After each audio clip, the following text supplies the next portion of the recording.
Hmm. Ngayon, pag-uusapan naman natin yung Macau Grand Prix na kasalukuyang event ngayon dito sa Macau. So kahapon, pumunta ako ng San Malo kasi may bibilhin sana ako. At dahil sa rerouting na nagaganap at sa traffic, meron palang Grand Prix at may big screen doon sa San Malo and pwede kang manood doon ng libre. Ginaganap ito taon-taon November 13 to November 16. At ngayon, nasa 72 na sila na pangtaon ngayon. Just a quick history lang sa kanilang Macau Grand Prix. Noong 1952, it all started sa mga local race. Isa siyang local club race and the rest is history.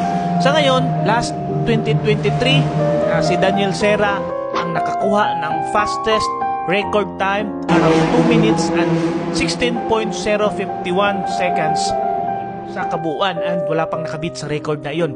And yung Macau Circuit, yung GIA Circuit, recognized as one of the toughest circuit in the world.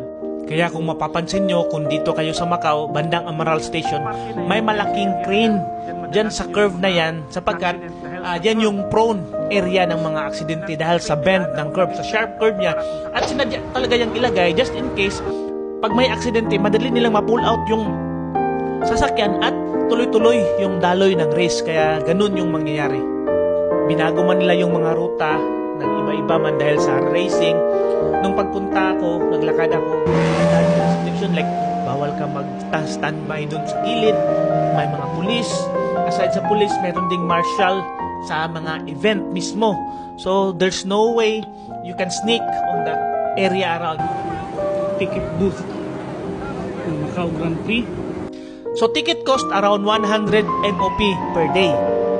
And pagdating mo dun sa booth, may makikita kang information na time and schedule, activities, naka-timeline siya lahat.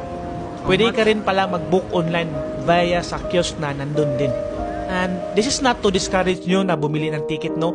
Pero if you want more interaction, yung lively na ma-experience mo talaga yung sasakyan, go for pre-event and post-event ng Macau Grand Prix kasi doon nila sino-showcase yung mga involved na mga sasakyan. And may chance ka pang makapapicture doon sa mga sasakyan nila.